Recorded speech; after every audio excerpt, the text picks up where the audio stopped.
Home of ক্রিকেটের ওয়েদারটা এখন এই মুহূর্তে খুবই উইন্ডি, বৃষ্টি নামছে, বাতাস বইছে এবং অনেকটা মনে হচ্ছে যে বর্ষাকাল আসন্ন, আসলেই আসন্ন। কিন্তু এই বৃষ্টির সময় এই ডাল ওয়েদারেও যারা সাকিব আল হাসানের ভক্ত তাদের জন্য একটা অসাধারণ খবর।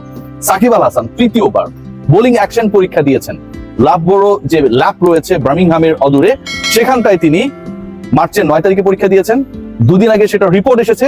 এন্ড সাকিব আল হাসান, সবার প্রিয় সাকিব আল হাসান, ক্রিকেটার সাকিব আল হাসান, বিশ্ব সমাদৃত নন্দিত allrounder Shakib Al Hasan, world number 1 Shakib Al Hasan, তিনি তার বোলিং অ্যাকশন নিয়ে যেই ধরনের কনফ্লিক্টের মধ্যে ভুগছিলেন, যেই ধরনের প্রশ্ন উঠছিল যে সাকিব আল হাসান বল করতে পারবেন কি পারবেন না, তিনি কি পুরোপুরি 1 বছরের জন্য আসলে আউট অফ বোলিং হয়ে গেলেন কিনা, তার কি কোনো ধরনের কাউন্টি বলেন কিংবা ফ্র্যাঞ্চাইজি ক্রিকেট বলেন, ঘরোয়া ক্রিকেট বলেন, ইন্টারন্যাশনাল ক্রিকেট বলেন, যদি কখনো ফেরার সুযোগ হয় বোলিং করার সুযোগটা হবে কিনা, সেই সকল প্রশ্নের উত্তর 9 তারিখে সেই পরীক্ষার মাধ্যমে পাওয়া গেছে।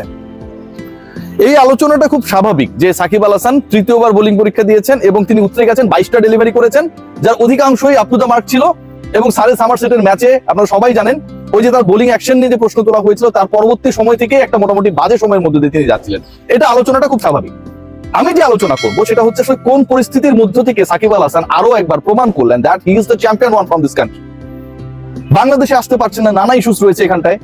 সাকিব আল হাসান অনেক ক্ষেত্রেই কনফিউজ থাকছেন যে এলে আসলে সিচুয়েশনটা কি হতে পারে। সাকিব আল হাসানের যারা ঘনিষ্ঠ, যারা সহযোগী ছিলেন, তাদের উপর ডিপেন্ড করার কারণে সাকিব অনেক ধরনের বিতর্কে পেঁচিয়ে পড়েছেন, যেটা সাকিবের ব্যক্তিগত দোষের থেকে অন্যরা তাকে ফাঁসিয়ে দিয়েছে। পয়েন্ট নাম্বার 1, সাকিব আল হাসান কোনো ধরনের প্রপার ট্রেনিং এর মধ্যে নেই। একজন ক্রিকেটার যদি বাংলাদেশে থাকে অন্তত তিনি একজন কোচকে নিয়ে প্র্যাকটিস করতে পারবেন, মিরপুরের এই হোম অফ ক্রিকেটে এসে তিনি প্র্যাকটিস করতে পারবেন, সেই সুবিধাটা তার থাকবে। সেই ধরনের কোনো ফ্যাসিলিটিস এর মধ্যে সাকিব আল হাসান নেই।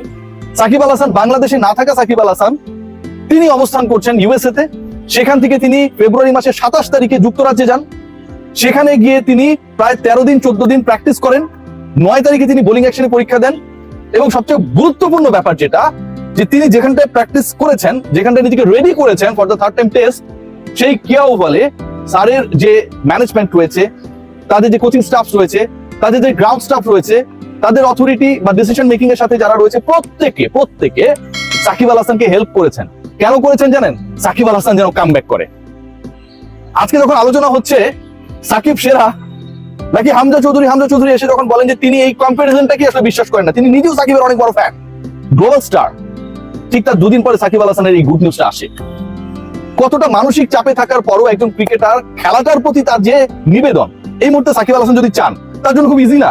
যে বয়স তো অলমোস্ট ফলিং, যে তার ক্যারিয়ার খুব বেশি দিন নাই, কি দরকার এত পরীক্ষা দেওয়ার, ফ্যামিলিকে ইউএসএ তে রেখে ইউকে তে চলে আসার, 12-13 দিন রোজা রেখে প্রতিদিন 4 ঘন্টা করে প্র্যাকটিস করার দরকার ছিল না তো। ভাবতে পারেন ইংল্যান্ডের রোজাটা কিন্তু বেশ বড় হয়।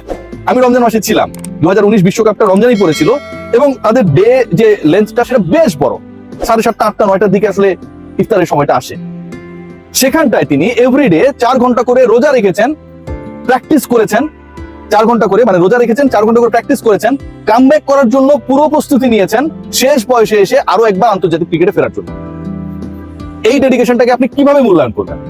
এই ডেডিকেশন দিয়ে আপনি কোনোভাবেই সাকিব আল হাসান অন্যায় করেছে, কাঁকড়া ব্যবসা, চিংড়ির ব্যবসা, গোল্ডের ব্যবসা, শেয়ার বাজার ক্যালকুলেট কোনো কিছুর সাথে মেলাতে পারবেন না।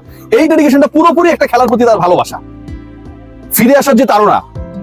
হয়তো তিনি আর খেলবেনই 1-1.5 বছর, কিন্তু তারপরও তিনি চ্যাম্পিয়ন হয়ে খেলতে চান, তারপরও তিনি তার ক্যারিয়ারের শেষ বলটা বৈধভাবেই করতে চান। এই যে তাড়না, সেটা আসলে সাকিব আল হাসানকে, একজন ক্রিকেটারকে সাকিব আল হাসান বানায়। এখন প্রশ্ন হলো সাকিব আল হাসান আসলে কোথায় ফিরছেন? সাকিব আল হাসান আবারও ফিরছেন, সাকিব আল হাসান ফুল প্যাকেজ হয়ে ফিরছেন। নট লাইক দ্যাট যে শুধুমাত্র বোলার সাকিব আল হাসানকে গাজী আশরাফ হোসেন লিপু নিতে চাইনি থেকে বাদ পড়ে গেছেন। এই ডিসকাশনটা এখন আর পৃথিবীর কেউ করবে না ভাই। He is okay. Shakib Al Hasan এখন অলরাউন্ডার হিসেবে ফিরছেন এবং যেই কাউন্টি ক্লাবটা তাকে হেল্প করেছে, বৃষ্টি হচ্ছে, সাকিবের জন্য আনন্দের বৃষ্টি হয়তো, অনেক গরম পড়েছিল, তারাই এখন সাকিব আল হাসানকে ফার্দার অ্যাসিস্ট্যান্স দিতে চায়।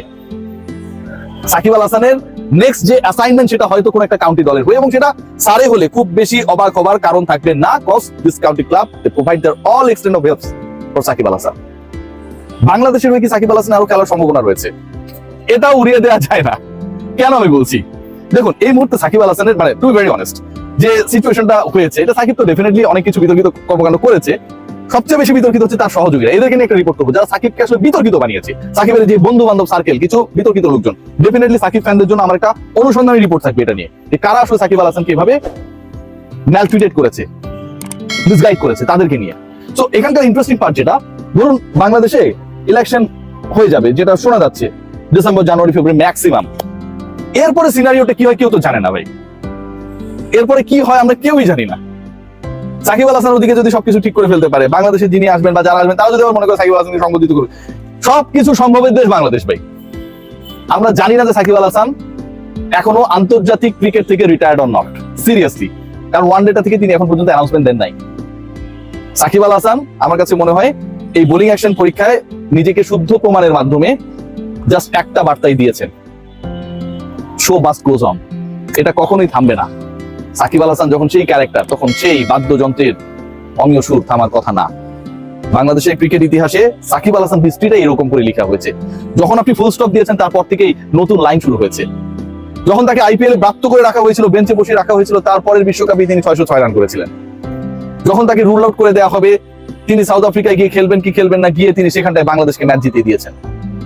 সাকিব আল হাসান ক্যারেক্টারটা এরকম। যখন তার পুরো ক্যারিয়ারের এপিটাফ লিখে ফেলা হয়েছে, ঠিক তখন তিনি চিন্তা করতে পারেন এই 38-39 বছর বয়সে ইউএসএ এবং ইউকে কিন্তু পুরো পেঁচানো রূপ, সেখানটায় গিয়ে 13-14 দিন প্র্যাকটিস করে, রোজা রেখে প্রতিদিন 4 ঘন্টা করে অনুশীলন করে তিনি নিজেকে তৈরি করে শুদ্ধ প্রমাণ করে দিলেন। সো এই ইন্টারেস্টিং ইস্যুস গুলো সাকিব আল হাসানকে সাকিব আল হাসান বানিয়েছে। এন্ড দ্যাটস ওয়াই আমার কাছে মনে হয় তিনি কিংবদন্তি। বাংলাদেশ ক্রিকেট বোর্ড এবং সবার জন্য এটা আসলে একটা স্বস্তির খবর, কারণ end of the day Shakib Al হাসানকে নিয়ে একটা ভালো খবর, ক্রিকেটেও ভালো খবর সবাই এক্সপেক্ট করে। সবাই ভালো থাকবেন। সাকিব আল হাসান ক্রিকেটে ফিরছেন, কিন্তু কোন টাইপের ক্রিকেটে সেটা হয়তো সময় বলে দিবে। Take great care.